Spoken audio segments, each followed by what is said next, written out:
Bismillahirrahmanirrahim. Assalamualaikum warahmatullahi wabarakatuh. Innal hamdalillah nahmaduhu ta'ala wa nasta'inuhu wa nastahdihi wa natubu ilayhi wa na'udzu billahi min shururi anfusina wa sayyiati a'malina. Man yahdihillahu fala mudilla lahu wa man yudlil falan tajida lahu waliyyan mursyida.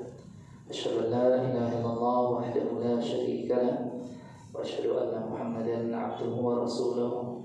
Allahumma shalli wa sallim wa barik ala Muhammadin wa ala alihi wa ashabihi wa sallam. Hadirin ma'asyiral muslimin yang semoga dirahmati oleh Allah Subhanahu wa taala.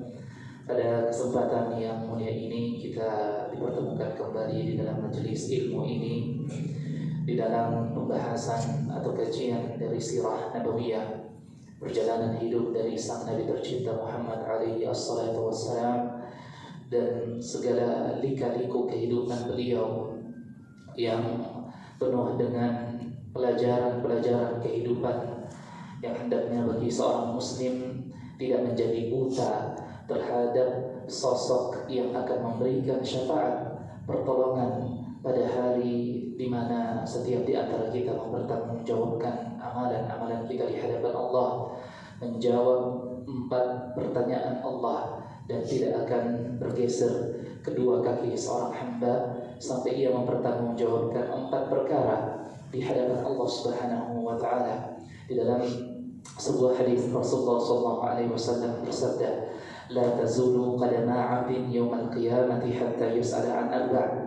Bahwa tidak akan bergeser sedikit pun kedua kaki seorang hamba di hadapan Allah di padang mahsyar sampai Allah mempertanyakan dan meminta pertanggungjawaban terhadap 4 perkara di dalam kehidupannya.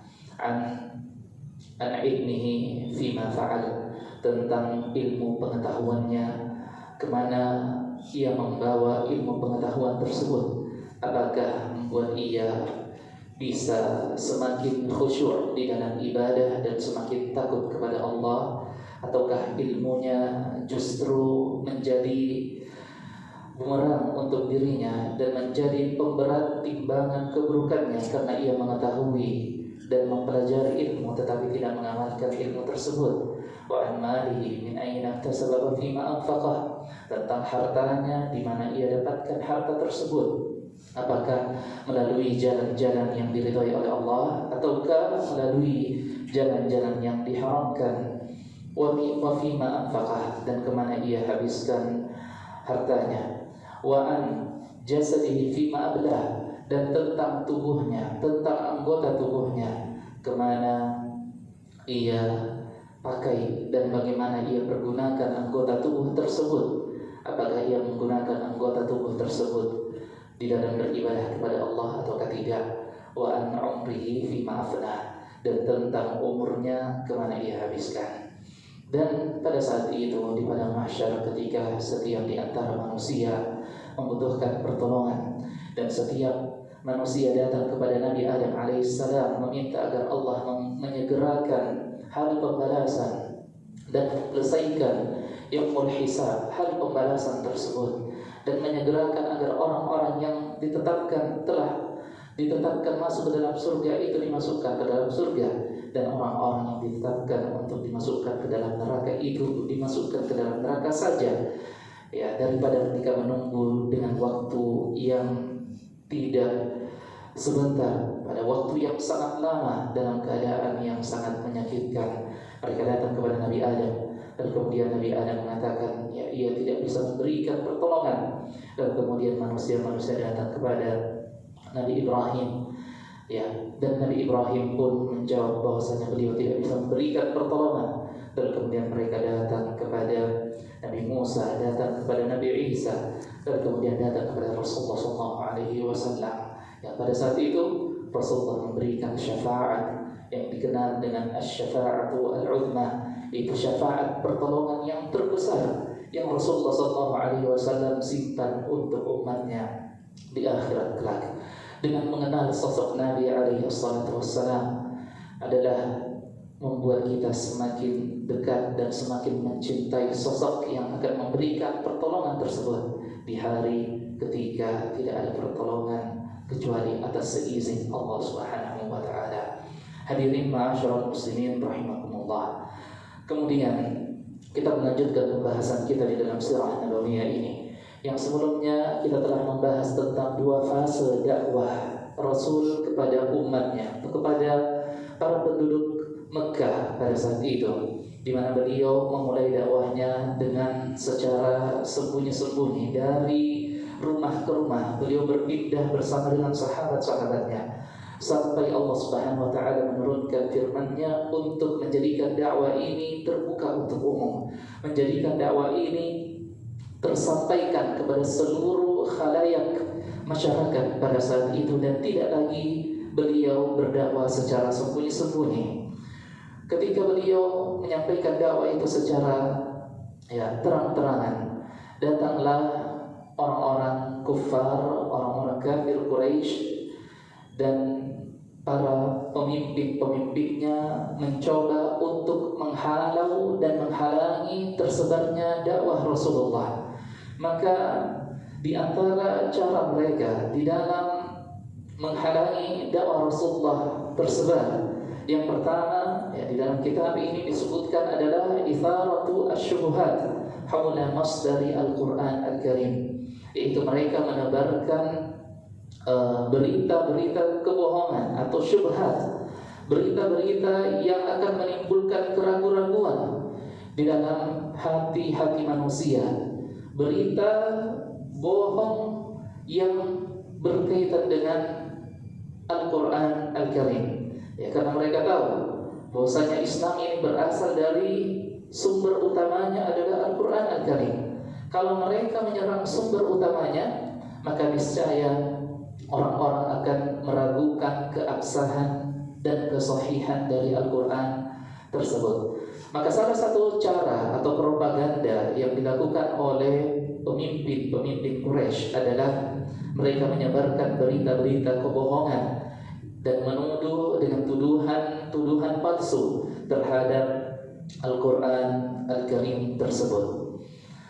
Mereka mengatakan di dalam firman Allah Subhanahu wa taala dalam surah An-Nahl ayat 103, Allah Subhanahu wa taala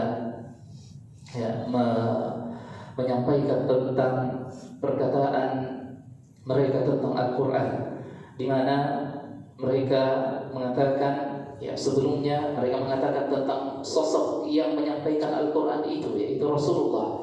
Mereka katakan innama yu'allimuhu bashar, bahwasanya Muhammad itu menyampaikan Al-Quran, menyampaikan ajaran Islam. Sesungguhnya yang mengajarkan kepadanya Islam itu adalah bukan dari Allah. Sesungguhnya yang membawa pengajaran tersebut kepada Muhammad adalah juga manusia seperti Muhammad. Sehingga mereka menuduh Rasulullah yang menyampaikan wahyu tersebut, yang menyampaikan Al-Quran tersebut, bahwa ilmu yang diperoleh oleh Nabi SAW itu juga berasal dari manusia. Jika ia berasal dari manusia, maka konsekuensinya, hasilnya adalah bahwa apa yang disampaikan oleh Muhammad itu berpotensi memiliki kesalahan dan berpotensi atau bisa tidak diterima, karena sesungguhnya manusia pasti memiliki kesalahan. Dan Allah Subhanahu wa taala membantah perkataan mereka di dalam firman-Nya, wa ma yantiqu 'anil hawa in huwa illa wahyu yuha, bahwa Muhammad itu tidaklah ia berucap kecuali ucapannya itu berasal dari wahyu Allah, dan tidaklah Muhammad itu berucap dengan sesuai hawa nafsunya, melainkan apa yang disampaikan oleh Muhammad itu ditegaskan oleh Allah Subhanahu wa taala adalah wahyu yang Allah Subhanahu wa taala wahyukan kepada beliau. Kemudian orang-orang musyrikin, terutama dari kalangan pemimpin-pemimpin mereka, mengatakan tentang Al-Quran di dalam firman Allah dalam surah Al-Furqan ayat ke-5. Allah Subhanahu wa taala berfirman tentang perkataan mereka, wa qalu asatirul awwalin katabaha fahiyatumla alaihi bukratan wa asila. Mereka orang-orang musyrikin mengatakan bahwa apa yang diturunkan kepada Muhammad dan yang disampaikan oleh Muhammad itu adalah asatirul awwalin, hanyalah usturah, hanyalah dongeng-dongeng, cerita-cerita yang dibuat-buat oleh nenek moyangnya, ya, oleh para pendahulunya, lalu kemudian diceritakan dari satu generasi kepada generasi berikutnya. Ya, sebagaimana kita juga di Indonesia ini, di negeri kita ini, ya, ada dongeng-dongeng yang diceritakan dari, ya, para pendahulu kita. Orang-orang musyrikin mengatakan bahwa Al-Quran yang disampaikan oleh Muhammad itu adalah asatirul awwalin, ya, dongeng-dongeng dari, ya, para pendahulu kita, dari nenek-nenek moyang kita, yang diteruskan sampai kepada, ya, Muhammad. Iktatabaha wa yatulna alaihi bukratan wa asila, di mana Muhammad itu, ya, menuliskan dongeng-dongeng tersebut dan menyampaikan dongeng-dongeng tersebut bukratan wa asila, di waktu pagi dan waktu petang hari, ya, tidak berhenti kata mereka. Muhammad itu menyampaikan dongeng tersebut, cerita-cerita palsu tersebut kepada bangsa Arab atau masyarakat pada saat itu. Kemudian mereka juga mengatakan, in hadza illa ifkun iftarah, sesungguhnya yang disampaikan oleh Muhammad itu adalah ifkun, berita dusta, berita, ya, pembohongan publik, iftarahu, yang dia buat-buat sendiri, wa a'anahu alaihi qaumun akharun, di mana berita kedustaan tersebut, pembohongan tersebut itu dibantu oleh teman-temannya Muhammad, ya. Dan ini adalah tuduhan-tuduhan yang dikatakan oleh orang-orang musyrikin. Dan mereka juga, ya, merendahkan harkat martabat Nabi sallallahu alaihi wasallam di dalam perkataan mereka, ma li hadzal rasul ya'kulu at-ta'ama wa yamshi fil aswaq. Ya, mengapa Allah Subhanahu wa taala mengutus rasul dari kalangan manusia seperti kita? Ya, jadi mereka selain merendahkan Al-Quran, mereka merendahkan juga yang menyampaikan Al-Quran dengan mengatakan, ya, Rasul semacam apa ini yang kerjaannya ya'kulu ta'am, ya, yang dia makan juga makanan seperti kami makan makanan, ya, wa yamshi fil aswaq, dan Rasul ini juga berjalan di pasar-pasar. Ya, jadi mereka tidak menerima bahwa seorang Rasul, seorang Nabi itu dikutus dari bangsa manusia.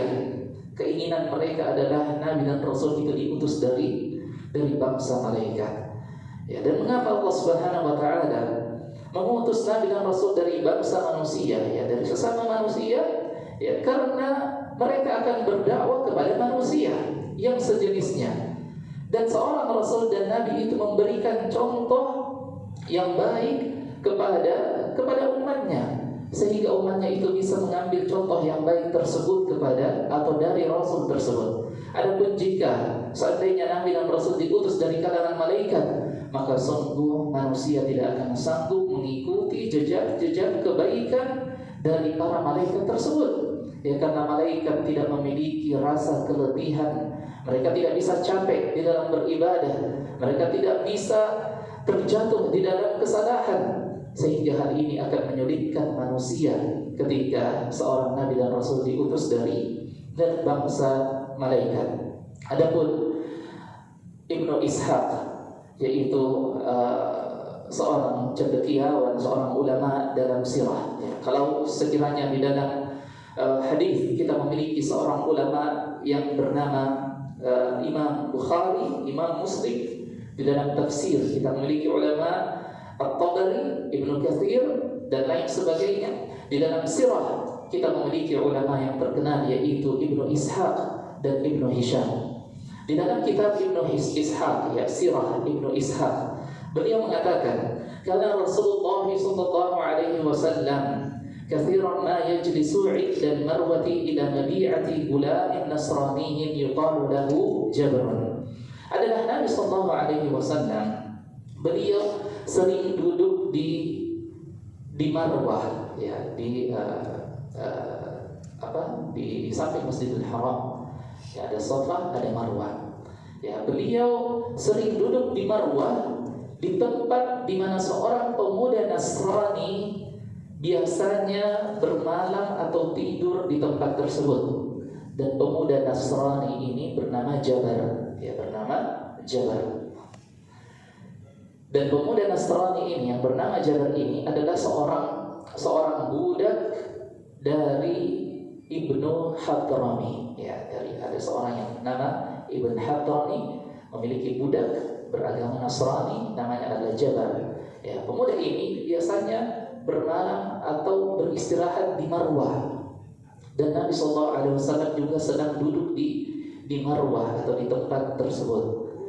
Maka orang-orang kafir Quraisy pun akhirnya membuat cerita, ya, karena memiliki celah untuk mencela Muhammad, maka mereka pun membuat cerita. Apa yang mereka katakan?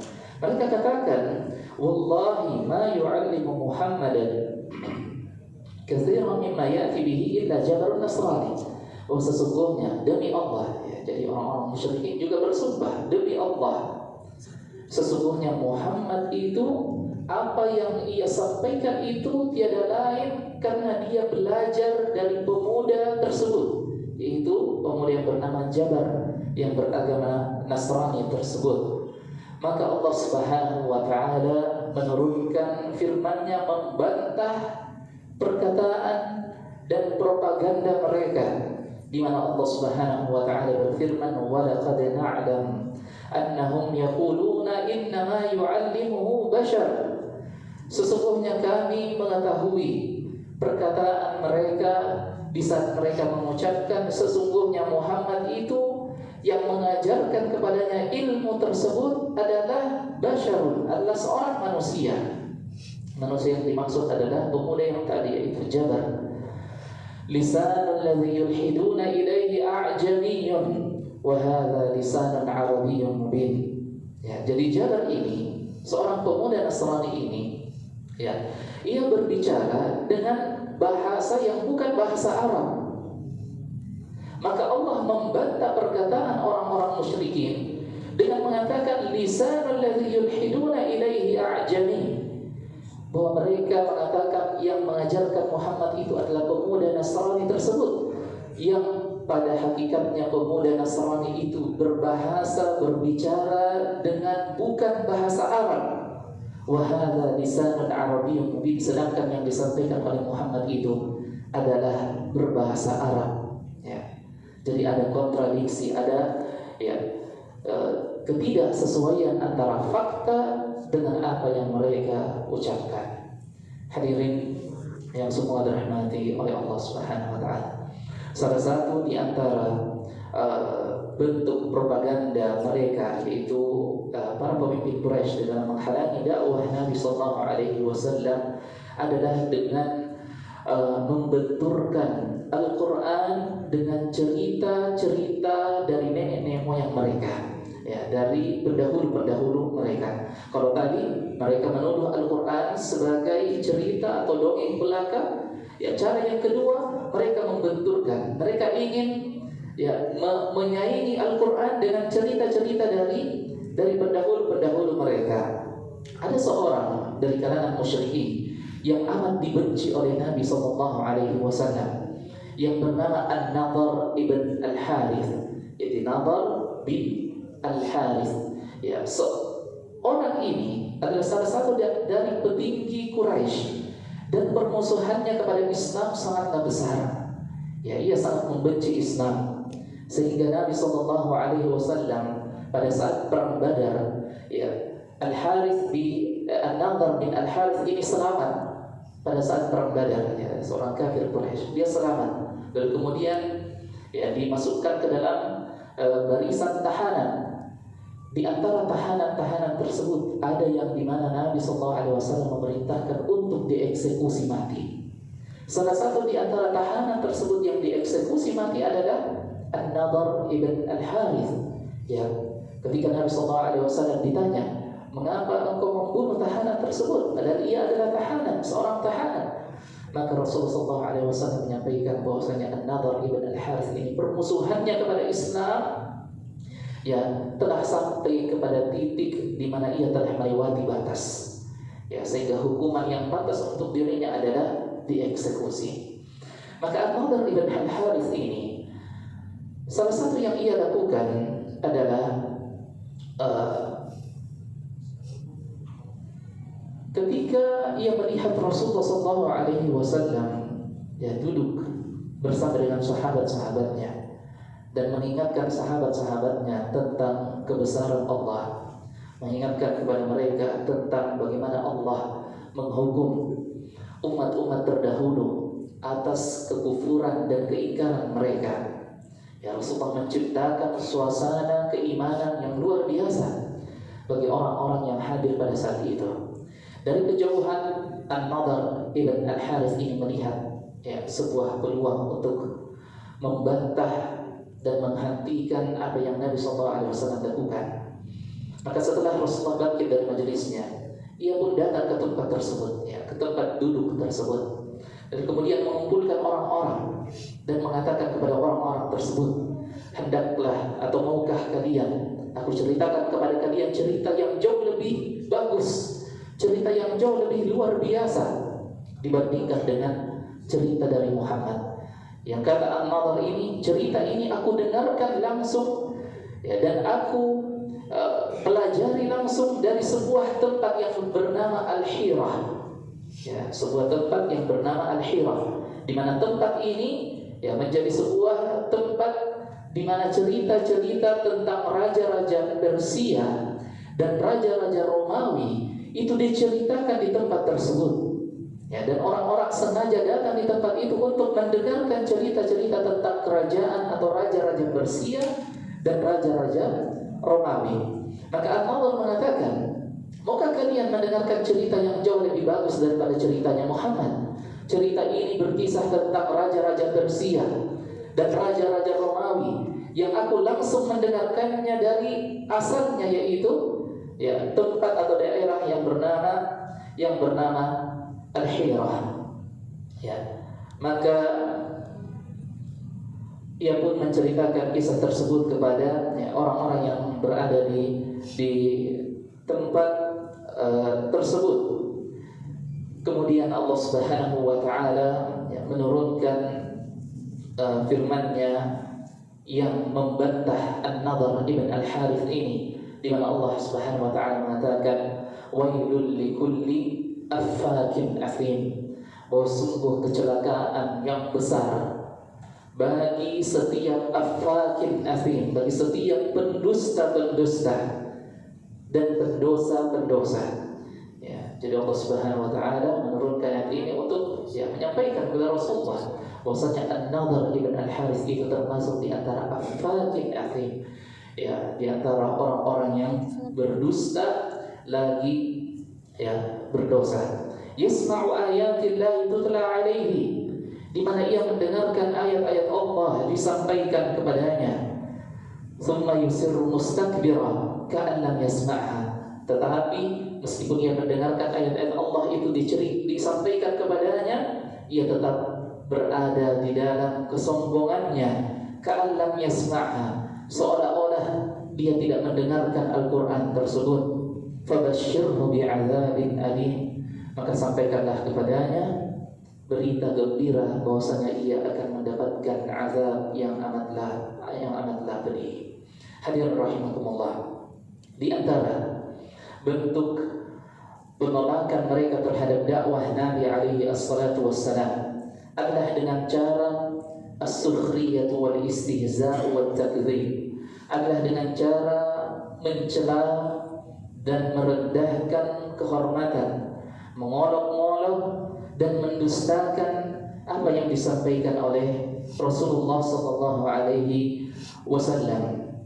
Ya, maka mereka menuduh Nabi sebagai seorang penyihir, menuduh Nabi sebagai seorang pendusta, menuduh Nabi sebagai seorang yang memiliki al-junun, kegilaan di dalam dirinya, di mana mereka mengatakan wa qalu ya ayyuhalladzi nuzila alaihi dzikru innaka lamajnun.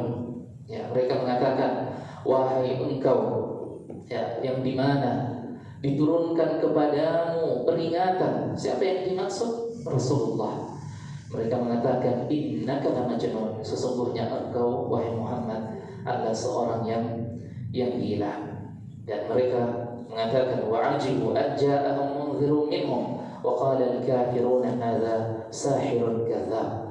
Mereka mengatakan bahwasanya Muhammad ini adalah seorang penyihir dan seorang pendusta. Bal qalu adghathu ahlam bal iftarahu bal huwa syair. Mereka juga menuduh Rasulullah beliau menyampaikan mimpi-mimpinya saja, ya, bal iftarahu bal huwa syair. Dan mereka menuduh bahwasanya Muhammad itu adalah ya hanya seorang penyair belaka. Hadirin rahimakumullah. Kemudian di antara bentuk penolakan mereka terhadap dakwah dan cara mereka di dalam menghalangi dakwah ini adalah musawamatun hawalu biha an yaltaqiya al-islam wal jahiliyah fi muntasafit tariq. Mereka berusaha menggabungkan ya, antara ajaran Islam dan ajaran kesyirikan. Mereka mencoba mencari jalan pertengahan. Ya, mereka telah berusaha menuduh, tetapi tuduhan-tuduhan tersebut tidak terbukti. Mereka telah berusaha merendahkan ya posisi Muhammad, tetapi itu pun tidak berhasil. Maka mereka mencari cara yang lain, yaitu bagaimana menyatukan antara nilai-nilai Islam dan nilai-nilai kesyirikan. Bagaimana mencari jalan pertengahan dan menggabungkan kedua hal ini. Di mana Allah Subhanahu wa taala telah menyampaikan hal tersebut di dalam firman-Nya, waddu law tudhinu fayudhinun, yaitu mereka orang-orang musyrikin. Mereka berkeinginan dengan keinginan yang sangat kuat. Seandainya law tudhinu fayudhinun, seandainya engkau Muhammad ya berusaha mengikuti keinginan mereka dengan menggabungkan antara Islam dan kesyirikan tersebut, niscaya mereka pun akan ya ikut senang ketika engkau wahai Muhammad mengikuti keinginan mereka. Di dalam tafsir At-Tabari yang ditulis oleh Al-Imam Ibnu Jarir rahimahullahu taala, beliau mengatakan, wadda haula'i musyrikuna ya Muhammad law tadinu lahum fi dinika bi ijabatika iyyahum ila rukuni ila alihatihim. Wahai di mana Allah Subhanahu wa taala mengatakan kepada Muhammad, sesungguhnya orang-orang musyrikin itu menginginkan seandainya hatimu itu ya condong kepada keinginan mereka, di mana engkau ya berhenti di dalam berdakwah atau sebagian dari nilai-nilai keislaman engkau tinggalkan, dan kemudian menggantikan nilai-nilai tersebut dengan nilai-nilai kesyirikan agar mereka berpuas hati. Dan mereka menginginkan agar engkau beribadah mengikuti cara ibadah mereka, dan mereka pula mengikuti cara ibadahmu wahai Muhammad. Dan beliau mengatakan, seandainya walaula an sabbatnaka laqad kitta tarkanu ilaihim syai'an qalila, seandainya bukan karena Allah yang meneguhkan hatimu wahai Muhammad, sungguh engkau akan terjatuh di dalam keinginan dari orang-orang musyrikin tersebut. Idzan la adzaqnaka di'fal hayati wa di'fal mamat, ya wa innama huwa ma'khudun min ad-dumi syabah at-tanyin fi qaul bitanyin ad-daman. Ya, intinya adalah mereka, keinginan mereka adalah engkau wahai Muhammad beribadah kepada Tuhan kami, dan kami pun akan beribadah kepada Tuhanmu. Engkau berdoa kepada Tuhan kami, beribadah kepada mereka dalam 1 tahun, dan di tahun berikutnya kami akan beribadah kepada Tuhanmu. Ya, jadi ganti-gantian kita. Kemudian Allah Subhanahu wa taala menurunkan firman-Nya yang telah kita hafalkan dan kita ketahui semua, itu qul ya ayyuhal kafirun. Katakan wahai Muhammad kepada mereka, wahai orang-orang kafir, la a'budu ma ta'budun. Saya tidak akan dan sekali-kali tidak akan beribadah kepada apa yang kalian sembah. Wa la antum 'abiduna ma a'budu. Sebagaimana kalian juga ya tidak perlu ya dan tidak dipaksakan kalian beribadah dan menghambakan diri kalian kepada apa yang kami sembah, yaitu Allah Subhanahu wa taala. Wa la ana 'abidun ma 'abadtum. Dan saya tidak akan beribadah, tidak akan tunduk kepada apa yang kalian sembah. wa la antum 'abiduna ma a'budu, dan kalian juga seperti itu. Lakum dinukum waliyadin, dan telah cukuplah bagi kalian keyakinan kalian, dan telah cukup bagiku keyakinanku dan agamaku. Dan ini adalah bantahan atas permintaan dari pemimpin-pemimpin Quraisy di dalam salah satu cara mereka menghalangi dakwah dari Nabi sallallahu alaihi wasallam. Hadirin yang semoga dirahmati oleh Allah. Kemudian kita masuk ke dalam pembahasan bagaimana para pemimpin Quraisy menyiksa sahabat-sahabat yang telah masuk ke dalam Islam, terkhususnya sahabat-sahabat yang tidak memiliki kekuatan di dalam menghalangi siksaan yang datang kepada mereka. Ya, jadi para pemimpin Quraisy telah mencoba berbagai macam cara, tidak ada yang berhasil, maka akhirnya mereka berpindah kepada jalan ini, yaitu menyiksa dan menyiksa kaum muslimin. Maka berlalulah waktu, dan kaum muslimin semakin banyak yang masuk dalam Islam dari kalangan para sahabat. Mereka masuk dalam Islam. Adapun para pemimpin Quraisy, mereka memilih jalan dengan cara menyiksa para sahabat tersebut. Dan di antara mereka ada yang secara terang-terangan menyiksa para sahabat, dan di antara mereka ada yang secara sembunyi-sembunyi. Di antara kaum musyrikin yang secara terang-terangan mereka menyiksa para sahabat, yang pertama adalah paman Nabi sallallahu alaihi wasallam, yaitu Abu Lahab. Ya, Abu Lahab. Adapun Abu Lahab ini ia telah mati setelah terjadinya perang Badar. Kemudian yang kedua adalah sepupu Nabi sallallahu alaihi wasallam, yaitu Abu Sufyan bin Al-Harith. Adapun Abu Sufyan ini pada akhirnya beliau masuk ke dalam Islam pada saat Rasulullah menaklukkan kota Mekah. Kemudian yang ketiga adalah Utbah bin Rabi'ah, salah satu di antara orang yang paling besar penyiksaannya kepada kaum muslimin. Adapun Utbah bin Rabi'ah ini telah mati terbunuh dalam keadaan kafir pada saat peristiwa perang Badar. Kemudian Syaibah bin Rabi'ah, saudara dari Utbah, juga termasuk di antara orang-orang yang menyiksa kaum muslimin, pun telah mati pada perang Badar. Kemudian Uqbah bin Abi Mu'aid, ini juga salah satu di antara orang-orang yang paling besar permusuhannya. Uqbah bin Abi Mu'aid, beliau atau dia ini ditawan, sempat tertawan pada saat perang Badar, tetapi Rasulullah SAW memerintahkan kepada sahabat untuk mengeksekusi dari Uqbah bin Abi Mu'aid ini. Kemudian Abu Sufyan ibn Harbin, beliau pada akhirnya masuk Islam pada saat penaklukan kota Makkah. Kemudian Al-Hakam bin Abi Al-As bin Umayyah, beliau juga masuk Islam pada saat penaklukan Makkah. Kemudian An-Nadhr bin Al-Harith yang kita sebutkan tadi, yang dimana ia sempat menjadi tawanan hingga pada akhirnya ia dieksekusi atas perintah Nabi. Kemudian Abu Al-Bakhtari, di mana ia mati dalam perang Badar. Kemudian Abu Jahal bin Hisham, kata Rasulullah, Fir'aunu hadhihi ummah, bahwa Abu Jahal ini adalah Fir'aunnya ummah ini, Fir'aunnya umat ini, pun tewas di dalam perang Badar. Dan Rasulullah SAW mendoakan kepada Abu Jahal ini agar diberi laknat oleh Allah Subhanahu wa taala. Kemudian Al-Walid ibn Al-Mughirah juga telah tewas pada perang Badar dalam keadaan kafir. Kemudian Al-As bin Wa'il pun tewas di dalam perang Badar. Kemudian Umayyah bin Khalaf juga tewas dalam perang Badar, di mana Bilal bin Rabah yang membunuh Umayyah bin Khalaf. Kemudian Ubay ibn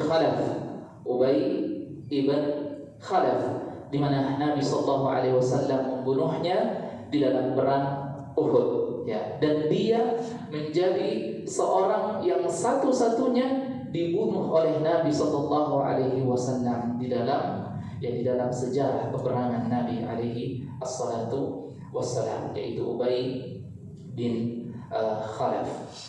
Kemudian Al-Aswad ibn Al-Muttalib ibn Asad juga tewas dalam perang Badar. Kemudian yang terakhir adalah Al-Aswad ibn Abdi Yaghuth juga tewas di dalam perang Badar.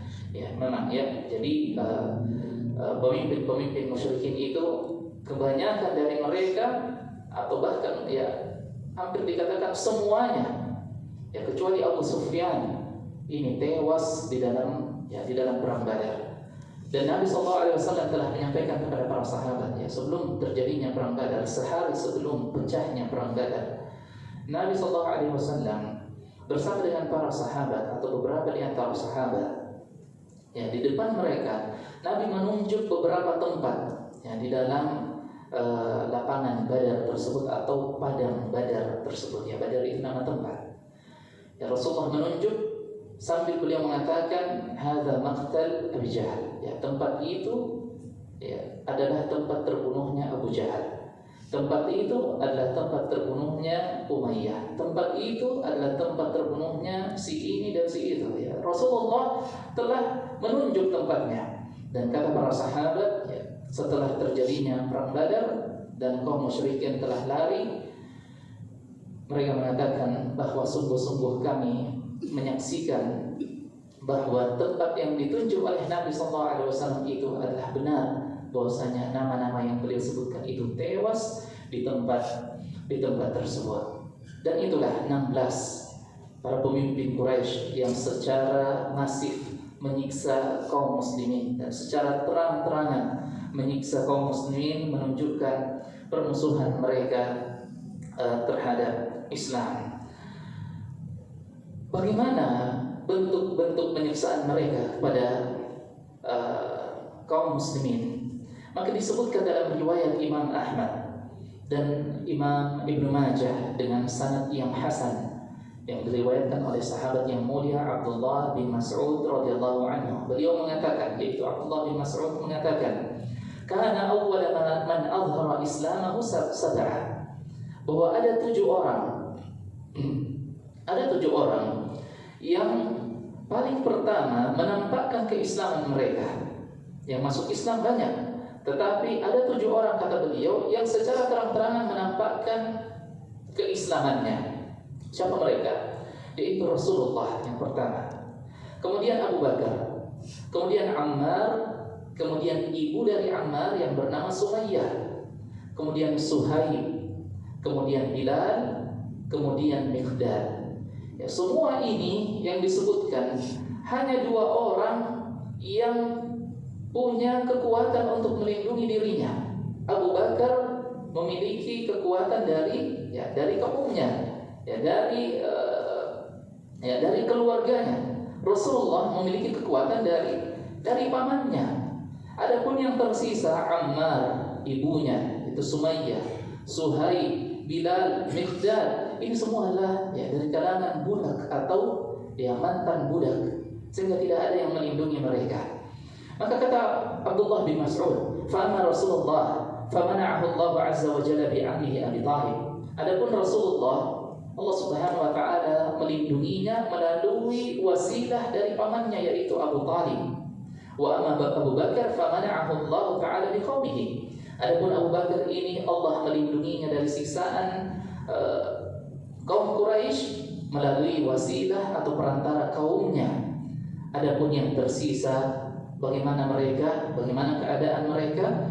Fa akhadhahumul musyrikuna wa albasuhum adra'al hadid wa saharuhum fi syams. Adapun yang tersisa tadi, dari yang kita sebutkan tadi, kaum musyrikin membawa mereka, lalu memakaikan kepada mereka adra'al hadid, pakaian besi, atau pakaian perang, karena pakaian perang terbuat dari besi. Wasaharum fi syams, dan kemudian mereka dijamur di bawah terik matahari. Fama minhum min ahadin illa wa qad watahum ala ma aradu illa Bilal. Pada saat mereka dijemur di bawah sinar matahari, dan kita tahu bagaimana cuaca dari kota Mekah atau dari negeri Arab, itu sangat panas di musim yang sangat di musim panas. Ya, bagi yang pernah merasakan bagaimana musim panas di sana, ketika mereka diperlakukan seperti itu, mereka akhirnya mengikuti keinginan dari kaum musyrikin, ya, di mana mereka dituntut untuk memuji berhala-berhala mereka. Semua mereka mengikuti perkataan dan keinginan kaum musyrikin, ya, tetapi hati mereka masih beriman, kecuali satu orang yang tetap berada pada pendiriannya, yaitu Bilal bin Rabah. Ya, kata Abdullah bin Mas'ud, fa innahu hanat alaihi nafsuhu fillah wa hana ala qaumihi fa akhadhuhu fa a'tahu al-wildan. Ya, jadi kaum musyrikin sudah menyerah untuk menyiksa Bilal dengan cara seperti itu. Akhirnya Bilal diserahkan kepada anak-anak kecil, dan kemudian anak-anak kecil tersebut yang menyeret Bilal dan mengelilingi syiar Makkah, mengelilingi lorong-lorong Makkah, ya, sambil menyeret Bilal dalam keadaan terhina seperti itu. Dan Bilal hanya mengatakan perkataan yang sangat terkenal, ahadun ahadun, ya, ahadun ahadun, Allah yang Maha Esa, Allah yang satu-satunya berhak untuk disembah, Allah satu-satunya yang menciptakan seluruh alam semesta ini dan menciptakan seluruh manusia, hingga hanya Ialah yang berhak untuk disembah dan diibadahi.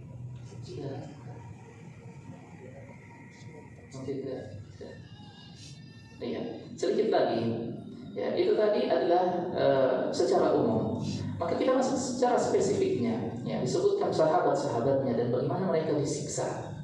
Yang pertama adalah Utsman bin Affan radhiyallahu taala anhu. Beliau memiliki seorang paman yang bernama Al-Hakam ibn Abil As.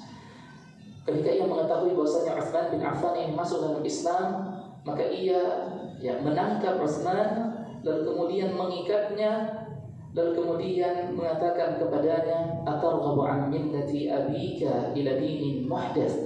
Apakah engkau membenci agama bapakmu, lalu kemudian engkau tinggalkan agama bapakmu hanya demi agama yang baru saja datang, yaitu Islam? Lalu pamannya itu mengatakan, wallahi la ahulluka abadan hatta tad'a ma anta alaihi min hadzal din. Ya, demi Allah, saya tidak akan melepaskan ikatanmu dan saya tidak akan memberikan kepadamu makan dan minum sampai engkau meninggalkan agama ini, yaitu Islam. Fayaqulu Utsman, tetapi Utsman radhiyallahu ta'ala mengatakan, wallahi la ad'uhu abadan wa la ufariquhu. Demi Allah, selama-lamanya saya tidak akan meninggalkan Islam dan saya tidak akan berpisah dari Islam. Dan Utsman tetap keras dan istiqamah dan tegar di atas pendiriannya sampai akhirnya pamannya ini menyerah dan kemudian melepaskan Utsman bin Affan. Di antara sahabat yang disiksa juga adalah sahabat yang bernama Zubair bin Awwam, salah seorang sahabat yang dijamin masuk dalam surga. Ya, 10 sahabat yang Rasulullah sebutkan secara spesifik namanya, bahwasanya mereka adalah penghuni surga. Itu Zubair bin Al-Awwam. Adapun Zubair ibn Al-Awwam ini juga sama dengan Utsman bin Affan. Beliau ditangkap, lalu kemudian diikat, lalu kemudian beliau diposisikan di sebuah tempat, lalu dikelilingi api yang menyala, ya, seperti cara disiksanya Ibrahim alaihissalatu wassalam. Ya. Lalu kemudian dikatakan kepada Zubair bin Awwam yang dalam keadaan terikat, lalu kemudian dikelilingi dengan kobaran api, dikatakan kepadanya, irji' ila kufur, kembalilah kepada kekafiran, kembalilah kepada agama nenek moyangmu. Fayaqulu Zubair, kemudian Zubair bin Awwam mengatakan, la akfur abadan, ya, sekali-kali saya tidak akan keluar dari Islam.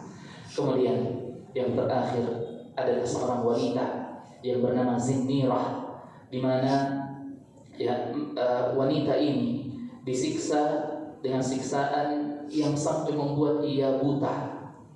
Dan akhirnya Abu Bakar radhiyallahu ta'ala membelinya, dan kemudian membebaskannya dari perbudakan. Ketika Zinnirah ini telah menjadi seorang yang merdeka, ya, orang-orang Quraisy mencelanya, mengatakan kepadanya, engkau telah dibutakan oleh Tuhan-Tuhan kami karena engkau telah meninggalkan agama kami. Maka kata Zinnirah ini, ya, sungguh kalian berdusta demi yang memiliki Ka'bah ini. Sesungguhnya Tuhan-Tuhan kalian tidak bisa memberikan manfaat dan tidak bisa mendatangkan kerusakan. Maka yang terjadi adalah faraddallahu basaraha, ya, dan ini disebutkan oleh Imam Al-Baihaqi dan Imam Ibnu Hisham di dalam kitab sirahnya. Akhirnya Zinnirah pun kembali bisa melihat atas izin Allah Subhanahu wa taala. Semoga apa yang kita dengarkan dapat menjadi pelajaran bagi kita semua di dalam pembelajaran sirah nabawiyah ini.